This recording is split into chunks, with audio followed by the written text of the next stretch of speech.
It is time once again for Nets Postgame Plus on YesNetwork.com, presented by Verizon Fios. I'm Bob Lorenz. Well, on Monday night, the Nets returned to Barclays Center for the start of a 4-game homestand. Coming off a pair of one-sided losses to the Grizzlies and Rockets, Brooklyn was going up against a good opponent, given the circumstances, the Orlando Magic. Not only did the Magic head into play having lost 16 of their last 18, but the Nets had won all 3 of their earlier meetings this year. And in their 4th and final game, Brooklyn completed a season sweep. 97-77 was the final. Darren Williams leading all scorers with 20 points. He also dished out 9 assists. Brooklyn did struggle in the third quarter, getting outscored by Orlando 23-14. But the Nets scored the first 9 points of the fourth, put the game out of reach. Here's D. Will on what he and his teammates did differently from those losses in Memphis and Houston. I think we tightened up our defense. We had it going in the first half, offensively, defensively, and then in that third quarter we went into one of those lows that we've had a habit of going into. But fourth quarter we did a good job extending the lead and getting back control of the game.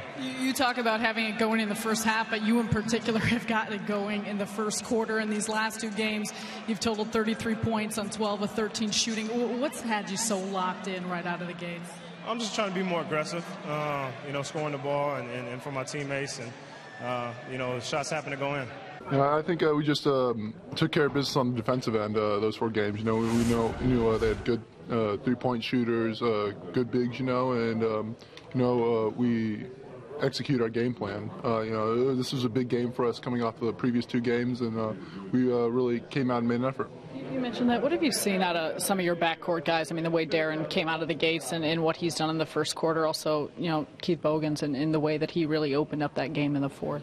Yeah, it was huge for us, They made big-time plays, clutch plays when we needed them. And I think we really played out of our defense. Darren played great defense. Bogues played great defense, all the way down. And, when we're playing defense like that, we get stops, we're able to run, and we get great looks in transition.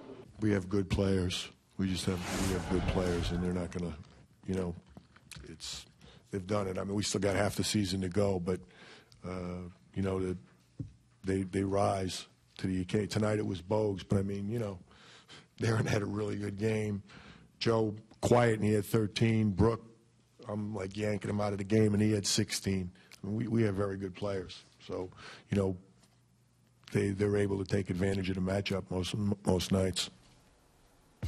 A tough 3-game stretch looms for the Nets now as they get ready to host Miami, Chicago, and the Lakers. Starts on Wednesday against LeBron James and the reigning NBA champion Heat. Coverage on Yes begins at 7:30. I'm Bob Lorenz. Thanks for watching Nets Postgame Plus on YesNetwork.com, presented by Verizon Fios.